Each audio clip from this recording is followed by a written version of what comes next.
5 mail-order brides were being sold off in a saloon, until a lonely rancher kicked down the door and changed everything. Who's next, Saloon? That one, Cuban, I think. Flexible as wet willow. Who'll open the bid? Laughter cracked like gunfire across the saloon, thick with cigar smoke and spilled whiskey. Men crowded shoulder to shoulder, their boots grinding sawdust into the floorboards, eyes shining with hunger that had nothing to do with food. Silas Finch leaned against the bar like he owned the sun, a smirk tugging one corner of his mouth as he waved his hand lazily toward the stage. Isabel, he drawled, tapping the registry book with a stained finger. 22. Dancer from Havana. Legs for days and no complaints. Who'll start? A grizzled man holding a half-empty jug lifted his hand. 2 jugs of rye and a mule. Finch sneered. She ate a fence post. Let's not insult the lady. Isabel stood under the lamplight, her red dress torn at the hem, bare shoulders proud despite the bruise along her collarbone. Her eyes scanned the room, cold as the Gulf breeze, fixed on no one. The way she held her spine straight said she had survived worse than this crowd. Beside her stood 4 other women, each broken in a different way. Callie's arms were crossed, jaw clenched, her wrists still bearing the purple stains of rope burns. Her father had traded her to settle a debt at the poker table. Her stare promised hellfire. Naomi stood silent, hands clasped like in prayer. Her lips were dry and split, her eyes distant. She hadn't spoken since her last husband tried to drown her in a trough and left her for dead. A long white scar ran beneath her chin. Joanne was older, plain as dishwater, with a nurse's apron still tied tight around her thin waist. She had been expelled from her wartime post for aiding wounded enemy boys. Now she stared at the floor, as if reading the names of the dead. And Ruth was the smallest, barefoot, tattered blue dress slipping from one shoulder. Her tangled hair looked as if it had never met a brush. Locals called her haunted, claimed she whispered to wind, and slept with her eyes open. Her gaze stayed fixed on the swinging doors, not pleading, not angry, just waiting. That was when they opened. The piano had gone quiet hours ago, but the thud of boot heels across wood drew every eye. A tall figure filled the threshold, long coat dusted with trail grime, hat shadowing his face. He moved like someone who didn't mind if he got shot, just preferred not to. Evening, Jeb Hawkins said. His voice was rough, like river rock rubbed smooth by years. Got a delivery in town. Thought I'd stop in for a drink. Finch chuckled, gesturing grandly. Well, Hawkins, you're just in time for the show. Pick your poison. Ladies tonight. Jeb didn't laugh. His eyes traveled to the women at the stage, resting first on Isabel, then Callie, Naomi, Joanne, and finally on Ruth. His brow twitched just a little. The girl was no older than 20, pale and shaking, her fingers wrapped around the frayed hem of her dress like a lifeline. A man behind Finch reached up suddenly, grabbing a handful of Ruth's hair. Let's see the teeth on this one, he jeered. Bet she bites. The shot cracked like lightning. The bottle in his hand exploded, spraying glass and whiskey across his shirt.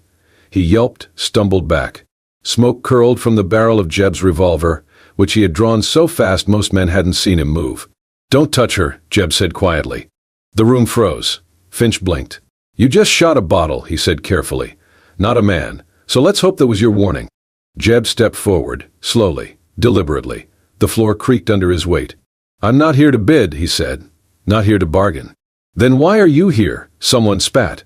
Jeb stopped just short of the stage. His eyes locked on Finch's. I'll take them all, he said. Every last one. The crowd murmured, a mixture of disbelief and derision. All 5? Finch raised a brow. You drunk or just foolish? Jeb reached into his coat. Slowly, no sudden moves, he withdrew a pouch and dropped it onto the bar. It hit with a dull, solid thunk. When Finch opened it, his smile faltered. Inside was silver, real silver, not coins shaved thin but full rounds, gleaming under the light. They're not cattle, Jeb said. They walk out with me. Now. No one moved.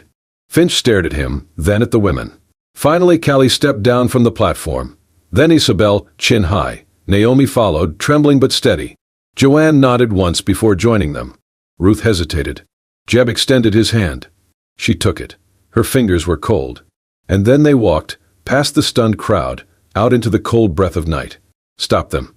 Finch's voice bellowed behind them, thick with rage and ale. Get them back. I want that silver, or I want his scalp.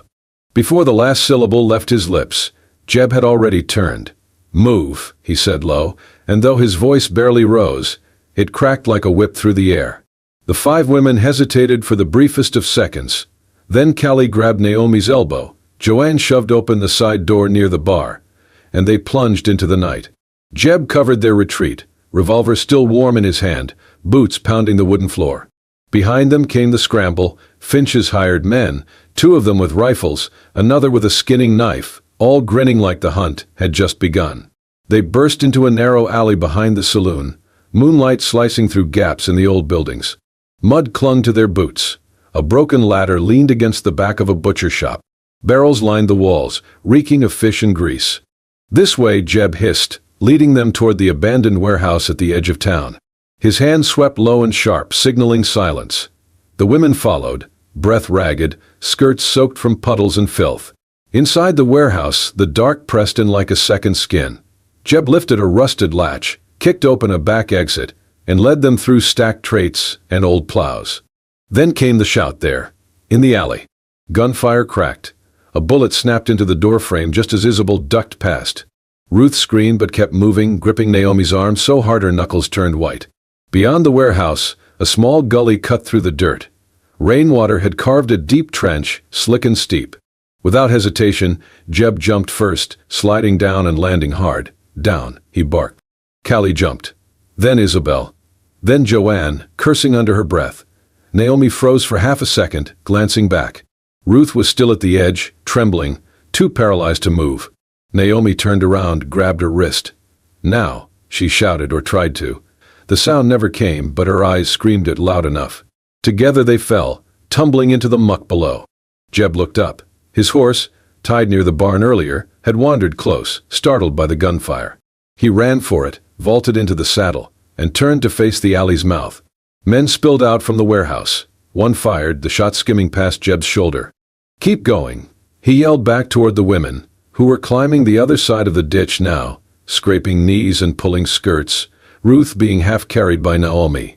Jeb kicked the horse into motion, riding at a diagonal to shield the group. With one hand he drew his second revolver, firing over his shoulder. The shots rang out, clean and practiced. One man ducked. Another fell backward into the mud with a scream. A barrel tipped ahead of Jeb. He leaned hard, arms scraping against the corner of a crate, wood splinters slicing into his skin. Blood bloomed across his sleeve. He did not slow down. The horse galloped ahead, hooves striking sparks from cobblestones. Behind them, shouts faded. Finch's men weren't prepared for a chase through a town that barely had a road. At the edge of a dried creek bed stood an old delivery cart, abandoned and half sunken in weeds. Jeb jumped off, guided the horse beside it. "In," he told the women, already clambering up to the driver's perch. Callie took the reins without being asked, surprising even herself. "I've handled worse things than mules," she muttered. The rest clambered in, Joanne first, then Isabel and Naomi, Ruth curling herself into the back. Jeb mounted behind, scanning the horizon. "Hold tight," he muttered. The cart creaked and lurched forward. Behind them no more gunshots, just the howl of wind and the scent of old rain rising from dirt. Naomi was still gripping Ruth's hand as if letting go would mean drowning. Their chests rose and fell in near unison, cheeks smeared with mud. Joanne wrapped her shawl around both of them. No one spoke. Jeb rode behind them on horseback now, his face unreadable, but his gaze never left the cart. He checked their count, 5. He checked for injuries, none fatal. His sleeve was soaked through, pain biting at his arm, but he made no sound. Just a silent nod to himself, and then to the road ahead. By the time they reached Jeb's land, the stars were high and windless over the horizon. The wagon wheels clattered over dry soil as they passed a split fence, 2 posts leaning like old bones. His ranch sat alone at the edge of nothing. No neighbors, no town lanterns, just a squat wooden house weathered gray by sun and silence. The cabin looked like it had stood through storms without flinching. A porch leaned slightly to one side. One shutter hung loose. But the windows were intact, the door strong, and there was smoke curling from the chimney, as if the house had been holding its breath for years and was only now exhaling. Jeb dismounted and opened the door without ceremony. "Ain't much," he said, voice low. "But it's dry." The inside was dim, lit by an old lantern hanging from a ceiling beam. There were 2 beds, one narrow cot in the corner, another larger but worn. A hearth sat cold and blackened, and against the far wall, a table scarred by knives and time. Shelves with chipped mugs, a water basin, a single mirror cracked in one corner. Callie stood in the doorway, arms crossed, measuring everything like she might need to break it someday. Joanne moved first. "It's clean," she murmured. "That's something." Isabel lit the fire with kindling she found in a tin near the hearth. Naomi and Ruth huddled close together near the wall. Jeb dropped his saddlebags by the door, pulled off his coat, and spread an old, faded blanket onto the wooden floorboards. He folded it once, then again, lay his coat on top as a pillow. Without a word, he sat on the edge of the hearth, wincing slightly. Joanne saw it. The way he tilted his shoulder, the stiffness in his right arm. "You're hurt," she said. "Nothing needs fussing over." She stepped forward anyway. "Sit still." He didn't argue. She peeled back his torn shirt and saw the raw scrape down his upper arm and shoulder, wood splinters, dirt, dried blood, clinging to bruised skin. He smelled like smoke and horse and desert wind. She cleaned it gently with a cloth soaked from the basin, then wrapped it in clean bandage from her old apron. "I've seen worse," she said softly, more to herself than him. He looked at her then, eyes steady. "You a nurse?" "Used to be," she answered. "Before they decided saving the wrong men meant I wasn't holy enough for the rest." He nodded once, said nothing more. Later, while the women found spots to sleep, some on the bed, some on coats laid out on the floor, Callie sat near the door, her back against the wall, arms across her knees. Joanne knelt beside her. "That man," she whispered, watching Jeb as he stoked the fire with his uninjured arm. "He's not like the others." Callie did not respond for a long moment, then muttered, "He's quiet." "That's rare." "Quiet's not the same as kind," Joanne said, "but sometimes it's close." Out on the porch, Jeb stepped into the still night, breathing in the scent of distant rain. Ruth followed him quietly, barefoot, the hem of her dress brushing over dust and dried grass. She didn't say anything. Neither did he. The moonlight caught in her tangled hair, where bits of burrs and desert brush clung like remnants of escape.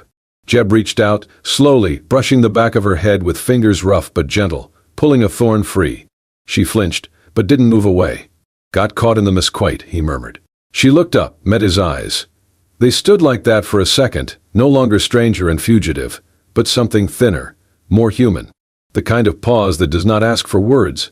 Ruth blinked once, then stepped back inside. Jeb watched the door close softly behind her. He stayed out a while longer, listening to the wind carry coyotes' howls across the prairie, like a warning too tired to bite. Inside the house, no one cried, no one prayed. But for the first time, the silence did not feel like punishment. It felt like breathing. The sun rose slow that morning, casting a dull red haze across the plain, as if it had changed its mind about shining. Jeb was already outside, splitting wood with steady, deliberate swings when he spotted a rider far off, a lone figure raising a trail of dust atop a chestnut mare. He looked like any courier from town, but the tight grip on a folded letter, and the way his eyes darted to the house said something else. The rider dismounted stiffly near the old gate, boots crunching dry earth. "You Jackson Hawkins?" he asked. Jeb paused, wiped the sweat from his brow, and nodded once. "Letter from the town council," the man said, his voice uneasy. "They're concerned about the women you got living here." Jeb didn't take the letter right away. "What kind of concern?" "They say it ain't proper, that you got no right keeping them. Some folks claim you stole them off Finch." "They're not property," Jeb said, voice low, steady. Still, the courier continued, glancing nervously toward the porch. "They're talking about sending men. Law or not, when people get stirred up, things turn fast." Jeb finally took the paper but didn't unfold it. He looked toward the cabin. Naomi stood inside the doorway, half in shadow, eyes wide and unblinking like a deer smelling thunder. "Tell them we heard," Jeb said. "Tell them we're not hiding." The man gave a silent nod, mounted his horse, and rode back the way he came, faster this time. That night they read the letter by lamplight. Joanne held it with gloved fingers, careful not to crease it. The glow flickered across her face, casting shadows like cracks. "Return of unlawfully detained persons," she read aloud, each word like a nail. "Violation of community moral standards. Immediate compliance requested. Failure to comply may result in formal action sanctioned by church and civic authority." Callie stood up so fast her chair skidded back. "They call us detained," her voice cracked. "They want us to go back to that filth. To Finch?" "They don't see us," Isabel said, her tone bitter. "They see gossip, a stain on their prayers." Callie clenched her fists, pacing like a storm trapped in a small room. "Let them come. I'll show them what fear feels like." "No," Joanne said, rising slowly, her voice firmer than anyone expected. "That's not what we need." Callie turned to her, furious. "Then what? Sit still until they burn us alive?" "We don't need to burn anything," Joanne answered. "We need to exist, stay, live, quiet, visible, undeniable. That's how we fight." Later, Jeb sat on the porch sharpening his knife, each stroke a thought. Clouds rolled in from the west, thick with threat. He watched the tree line, senses open, waiting. Inside, Naomi checked every window latch. Ruth sat by the hearth, unraveling a thread with calm, precise hands. Isabel gripped a broom handle like a weapon. Joanne folded fresh bandages into a tin. Then came the scent, oil, sharp, wrong. Glass shattered in the back room. A shout from Callie. "Fire." They ran outside. Flames licked up the side of the old storage shed, fast and hungry. Behind the blaze moved shadows, men with torches, faces half hidden in smoke. Jeb did not hesitate. He ran for the flames. 2 attackers met him. One swung a rusted axe. Jeb ducked, slammed into the second, knocked him down hard. The axe came again. Jeb caught the handle mid-swing, twisted, punched and drove his head into the man's nose. Blood flew. The second attacker clawed at Jeb's neck. Jeb turned, elbowed him sharply, and shoved him backward into darkness. A splash followed. The well. Then a scream. Ruth was being dragged across the yard, one man yanking her arm. She kicked, twisted, cried out. Isabel didn't think. She grabbed a broken post, charged and swung. The blow landed with a sickening crack. The man shouted, reeled back. Ruth fell to her knees. Naomi rushed to her, pulling her away. Smoke thickened. The attackers scattered. Jeb smothered the fire with a soaked blanket, stamping it out one spark at a time. When it was done, the shed was scorched but standing. They gathered on the porch, silent, breath ragged. Joanne wrapped Ruth in a coat. Callie's knuckles bled. Naomi gently wiped soot from Isabel's face. Jeb leaned on the railing, sweat and ash clinging to him. No one spoke. Inside, they left the door cracked open, just an inch. Not because they weren't afraid, but because fear no longer got to close the door. The bell tolled over town like a funeral march, slow, deliberate, drawing in the righteous and the curious alike. Word had spread quick. Finch was calling for justice, armed with papers and fire in his voice. He claimed Jeb Hawkins had unlawfully taken 5 women from his establishment and turned them into something indecent.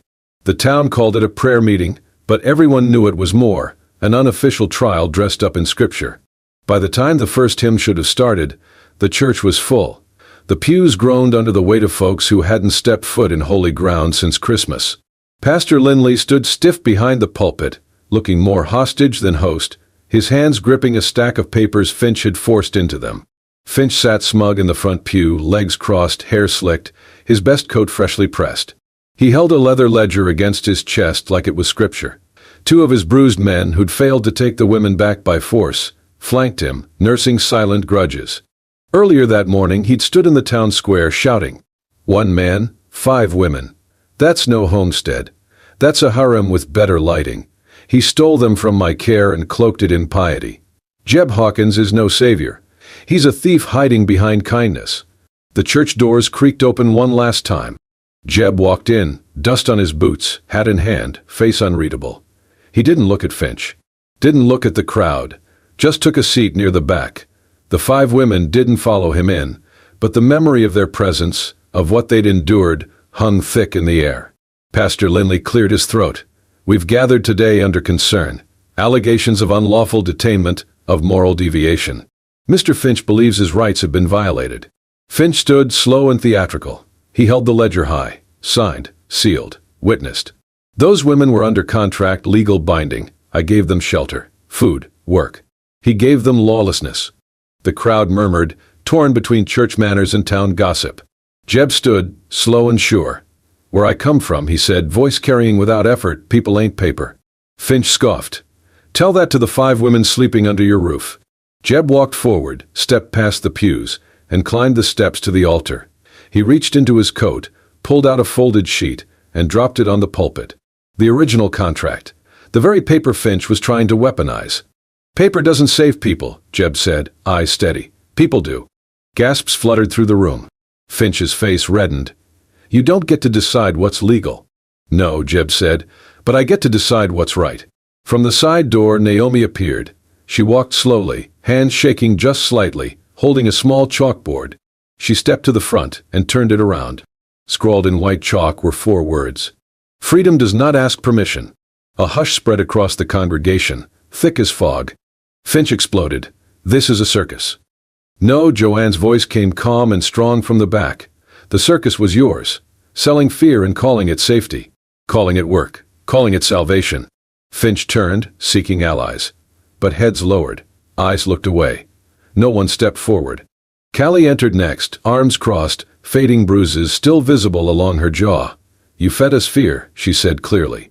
He gave us firewood. That's the difference. Finch turned to Pastor Lindley. You're letting this stand? The pastor stared at the contract, then at Naomi's chalkboard, then at Jeb. Finally, he spoke. This church will not be used as a courtroom today, nor a cage. Finch's mouth tightened. His jaw twitched. He gripped the ledger tighter and stormed down the aisle, boots thudding against the wooden floor, echoing like judgment. He didn't look back. And though no one clapped, no one cheered, every soul in that room understood what had shifted. The women were no longer silent. And the town, for the first time, chose to listen. The days that followed the church meeting settled into a rhythm as steady as breath. No more torches, no more threats at the gate, only the low hush of wind sweeping across the plains, and the thrum of simple labor filling the spaces where fear had once lived. Jeb rarely spoke unless it mattered. He mended fences, hauled water, fed the hens before sunrise. But there were things he noticed, the way Ruth limped slightly when the weather turned, the way she always tried to walk behind the others, so no one would hear the drag of her heel across the floorboards. He said nothing of it, just watched. That evening, while the women were inside preparing supper, Jeb sat alone in the barn. Ruth's shoes rested in his lap, worn nearly through, soles flapping.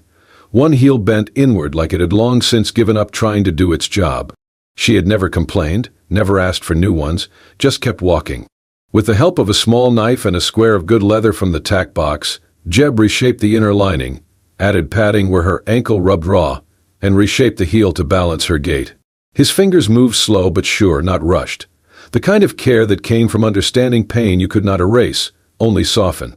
He left them outside her door just before dawn. Ruth found them at sunrise. She bent down, fingers trembling slightly as she picked them up, then sat on the steps to slide them on. They fit not just her feet, but her, the way no gift ever had. She looked up. Jeb stood across the yard, feeding the horse, pretending not to watch. But when she turned fully toward him, shoes quiet on the porch, their eyes met. She didn't smile. She cried. Not loud, just enough that her shoulders shook. Callie, stepping outside with a basin of laundry, saw it. She paused mid-step, then turned back into the house, finding Joanne at the sink. She's crying, Callie said softly. Joanne wiped her hands on a towel. Ruth? Callie nodded. He fixed her shoes. Didn't say a word, just left them there like it was nothing. Joanne smiled faintly. To her, it's everything. She deserves it, Callie whispered. I just hope she believes that someday. Inside, Ruth sat for a long time, running her fingers over the stitches. Naomi passed by, paused, then knelt beside her. She did not speak. She only placed her hand gently on Ruth's shoulder and nodded once, slow and certain. Ruth leaned into the touch, like a bird finding a branch that would hold. That night, around the dinner table, the mood was quieter than usual, not somber, just full. Isabel hummed a tune under her breath, while stirring the stew. Callie mended a shirt at the corner of the room, her hands moving without hurry. Ruth kept glancing at Jeb. And Jeb, in his usual way, kept glancing back. No declarations were made. No love confessed. But when Ruth passed him the bread, their hands touched just long enough to say, I see you. I trust you. I do not need more than that. Later, after supper, Ruth lingered by the porch while the others cleared dishes. Jeb came outside with his coffee, sat beside her without invitation. The silence between them was not awkward. It was patient. Familiar. My mother used to say, he said at last, you can tell a man's worth by how he cares for things that can't speak. Ruth looked down at her shoes. They're not perfect, he added, but they'll hold. She nodded. They're the first thing that ever has. And in that moment something passed between them, not romance in the storybook sense, not fiery or urgent, but something truer. A promise without pressure.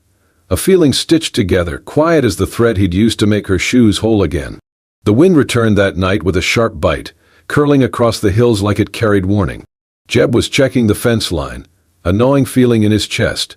From the porch, faint laughter spilled from the cabin, Ruth telling Naomi about stars that sang if you listened close enough. Then the horses stirred, stamping, snorting. Then the smell. Smoke. Jeb turned. Flames were crawling up the stable roof, crackling dry wood into fire. Black smoke spiraled skyward. From the tree line, shadows emerged, figures with torches, rifles glinting. Finch had come back. This time he brought war. Jeb ran. Inside, the women were already moving. Isabel grabbed a pail and shouted, "The horses." Despite her limp, Callie and Joanne ran for the well. Ruth screamed for Naomi, who had gone outside earlier and hadn't returned. Isabel vanished into the thick smoke. Inside the barn, a horse kicked wildly, trapped. Isabel coughed, struggling to reach the latch. A timber above her cracked. Jeb burst in, took the beam on his shoulder, shoved it aside. Isabel clutched the horse's lead, dragging it out with Jeb's help. She collapsed outside, soot-streaked, coughing. "I got him," she rasped. Joanne wrapped her in a blanket. Ruth had gone after Naomi, spotted her near the chicken coop, smoke rising behind her. Ruth ran, skirts catching on bramble. Then Finch stepped out of the smoke. "She belongs to me," he shouted, grabbing Ruth's wrist. She tried to pull back, but Jeb was already there, rifle swinging. It slammed into Finch's ribs. They hit the dirt, fists flying. Jeb fought with years of grief behind each blow. Finch punched back, split Jeb's lip, but Jeb did not fall. He tackled Finch, snarled, "You think you can buy people, then burn what you can't keep." Finch spat blood. "You think you're better?" "I don't think," Jeb growled. "I choose." Finch reached for a blade, but Jeb caught his wrist, twisted, and slammed him into the ground.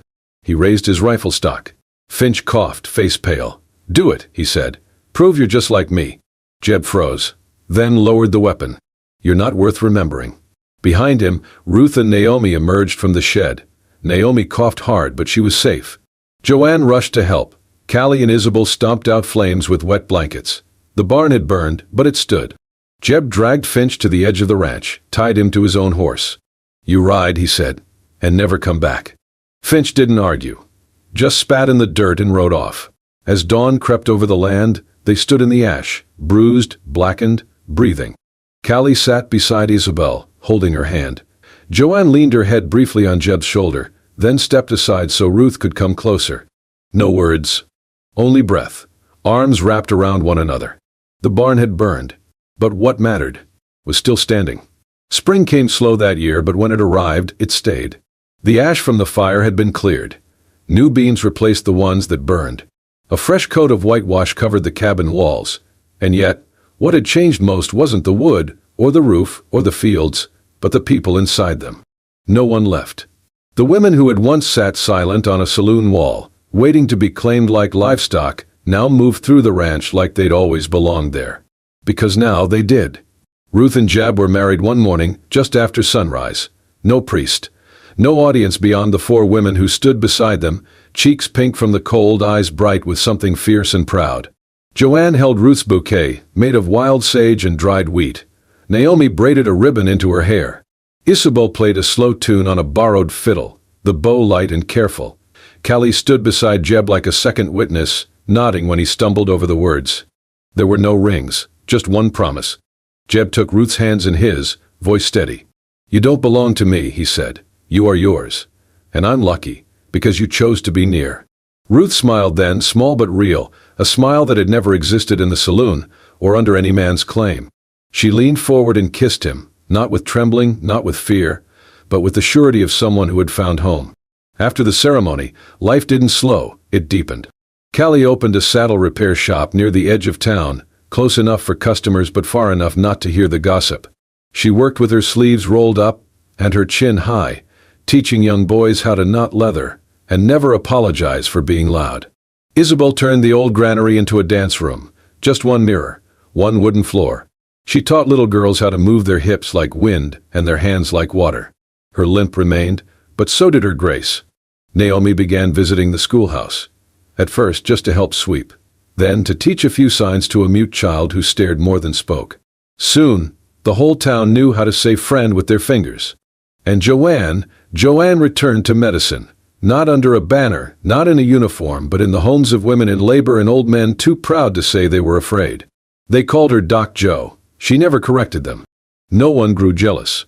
In fact, it was the opposite. They grew stronger in each other's victories. They laughed louder over stew, shared boots and secrets in silence like treasure. They were not wives. They were sisters. One evening, the table was full: bread, beans, roasted roots, and laughter. Naomi told a story with her hands, and everyone understood. Isabel teased Callie about the saddle order that had come in late.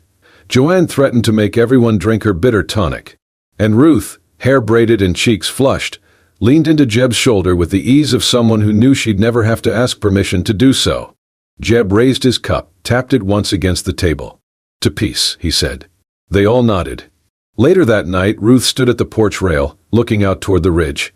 The stars blinked, soft and distant. Behind her, Jeb joined her, quiet as ever. She didn't turn. "You still glad?" she asked softly. He didn't answer right away. "Then, every day. Because you're not mine. And I'm proud just to be near." Ruth looked at him then, eyes full. "That's what love is supposed to feel like, isn't it?" He nodded. "Not a chain. A choice." They stood together a little longer, listening to the wind curl through the grass like a lullaby. Tomorrow the horses would need feeding. The shed needed paint. And life would go on, not perfect, not easy but real. But tonight, they had each other. And that, in the soft hush of the morning light, was everything. Out here, in the dust and silence of the Wild West, not every story ends with fireworks.